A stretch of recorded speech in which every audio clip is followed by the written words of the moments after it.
The last bill is House Bill 2736. Staff, can you please explain House Bill 2736? House Bill 2736 grants the Arizona Department of Administration the ability to begin a 5-year pilot program that focuses on data encryption and cybersecurity for the state of Arizona. This pilot program's focus is to protect information technology data and update the cybersecurity infrastructure of information technology systems. During this 5-year program, each fiscal year would be dedicated to implementing the security program into the Secretary of State's office, the Department of Revenue, the Department of Administration, and the legislature. House Bill 2736 has guidelines for program use, as it must be U.S. owned and operated by American citizens with no foreign owners or investors, and must be available for audit by the Auditor General at any time. As you know, most of you know, this is a 3-year project so far, actually going into almost 5 years, but at least 3 years in the House, to look at our data systems across the state of Arizona and their security. And during that time, we have found some very troubling things. Our obsolete technology in the state of Arizona is leaving us vulnerable to cyber attacks. All the way back to 2016, we've had some ransomware attacks on hospitals, schools, and some state agencies. You can go back and look at the news clippings. We survived those just barely. The executive branch, the treasurer, the Department of Revenue, the Secretary of State come every year with a budgetary ask. And we fund patchwork, piecemeal, and it's time that we get beyond the funding and actually update ourselves into the 21st century, because in a lot of these agencies, believe it or not, we are still in the late 90s and early 2000s. And there's no one so far that disagrees for the need of this bill. I've spoken with some of the governor's staff, ADOA, Secretary of State, Department of Revenue, JLBC. There is nobody disputing that we need an upgrade, and a massive upgrade. This comes from a state agency that is entrusted with probably every critical piece of data of everybody in this room and every Arizonan that drives, registers to vote, files a tax return, or owns a business. Our office could not use any of our existing systems for the purpose outlined in the bill. They are old, fragile, and their unique programming, some that have been programmed as late as 2014, cannot be updated without hiring contractors to do the work.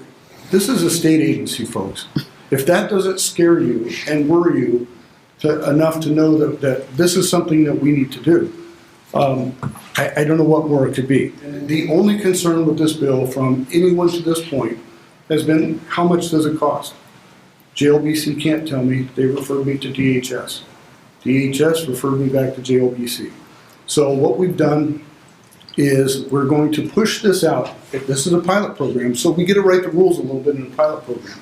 So we can go to every director and say, this is what we want to implement. Give us your wants. Secretary of State, what do you need to make this happen? ADOA, what do you need to make it happen? And so forth. And then we can start building a cost analysis on what this happens. DEMA has requested direct language allowing them to perform testing on any product that we buy.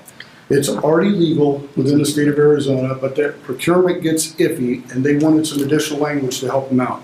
And there is a secondary benefit, is that when DEMA does this using the National Guard, we have what's called the IRT program. It's a DoD program, and there's funding to the Arizona National Guard for being compliant with the 5-year cybersecurity plan.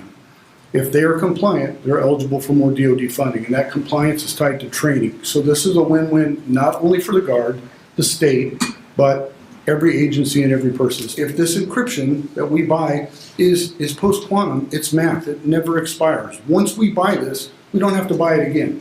We might have to maintain it. We're going to have to replace software and hardware, but once we own the system, we don't fall into the trap of the Secretary of State's office, real estate, the Department of Revenue buying a piece of equipment or software from a vendor that lasts for 3 years. Think of your antivirus on your computer. You're typing away, and then all of a sudden the thing comes up. Your antivirus is expired. Pay $29.95 to renew your subscription. We don't want that as a state agency. We want everything to be ours and under our control.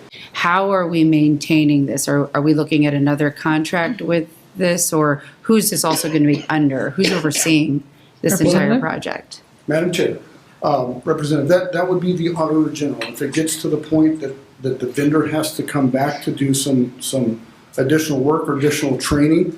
But from my understanding, this will be something that we buy and we maintain, and the company will provide the oversight that we need.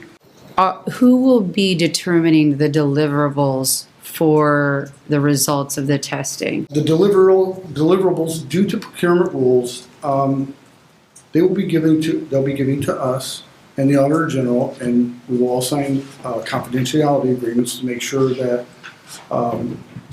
in the event that either side fails, that we're not disclosing to the public what those failures are, but those deliverables will come back to this body. Of course, it will come through DEMA first. It will come through them. So this has the state fingerprint on it from all the bodies in the executive branch all the way through birth to death. It's quite an extraordinary proposal. What does it cost? Madam Chair, Please. we don't know what it costs. As I said, I requested the fiscal note from GLBC. They can't, in good faith, put a good cost estimate together because we don't know what we don't know, and we don't know what we need. So, as it is a pilot program, we can use the pilot program vehicle to go through ADOA and procurement to direct each agency to give us their due outs. One agency at a time will this is how this will end up being funded, is by one agency at a time.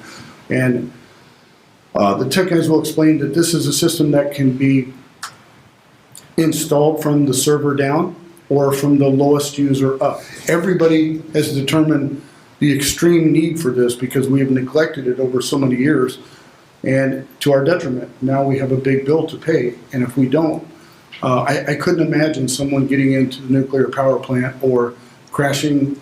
Just think of the Treasury's office. What is it? How much is that worth to protect Kimberly E's office? The Treasury deals with foreign banks and our money, our investments as a state every single day. She interfaces with global banking system. What if that system is compromised? As you go agency to agency, will that be a participatory relationship between the agencies?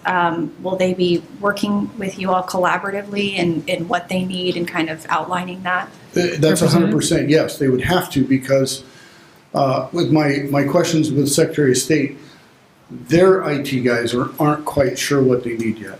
Is this a DoD level encryption? That's all I'll I let need the to ask. cyber guys answer, but I can Okay. say that it far exceeds the DoD level. Okay, thank you so much. My name is Gavin Wintz, and I represent the technology security industry. I'd like to begin with a crucial question.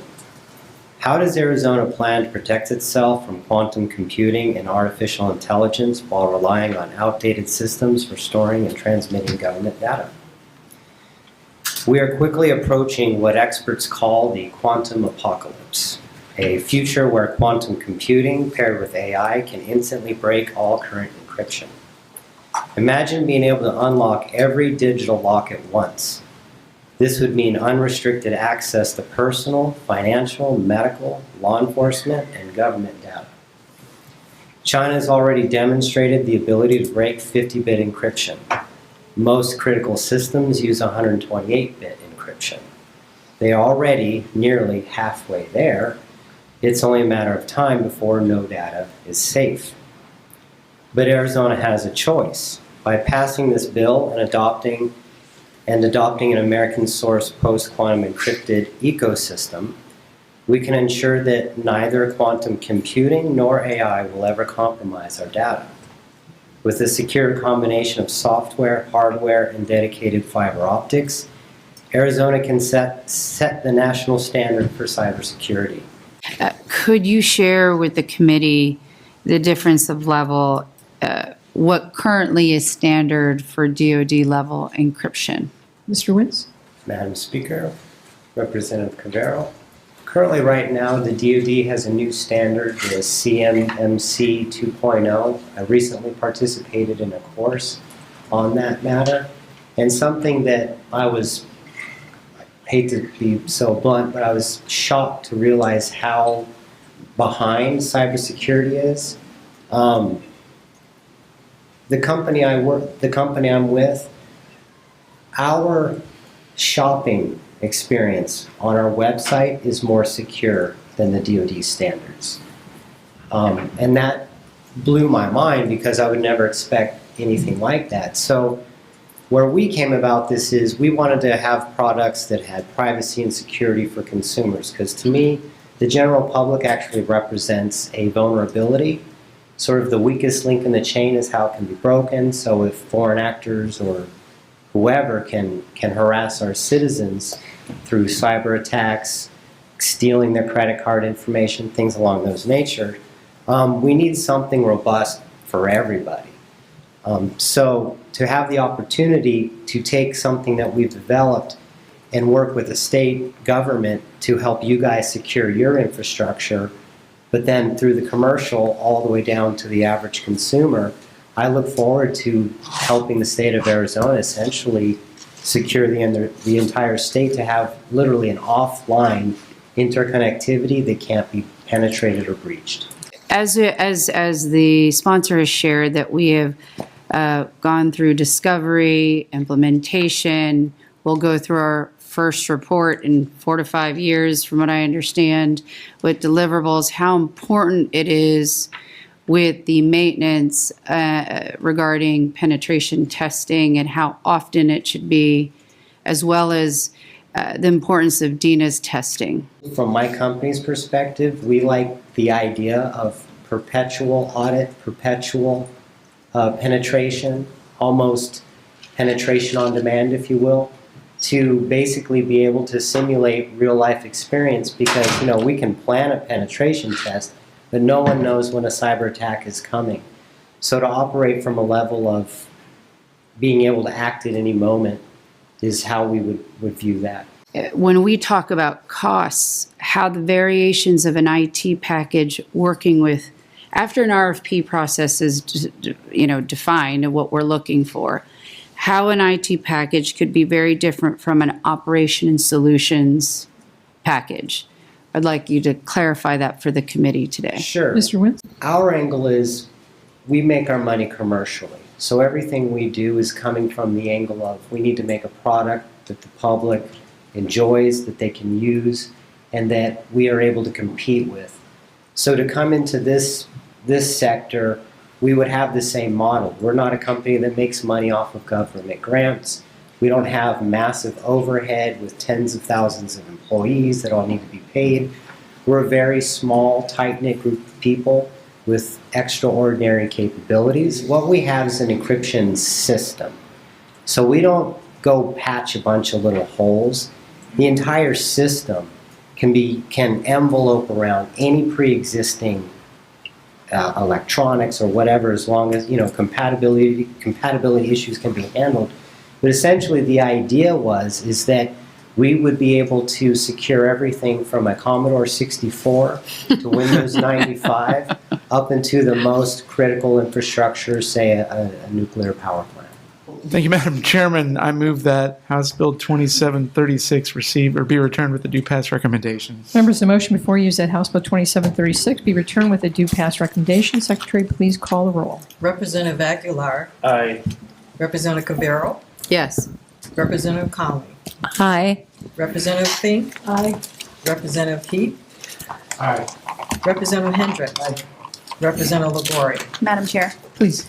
I'd like to just say some things that popped into my mind from all of this discussion we're having on threats to cybersecurity and to citizens that is not being addressed in this bill, and that is the unrestricted access to sensitive information, private data, and payment systems by an unelected citizen and his rogue team of tech recruits happening right now at the federal level.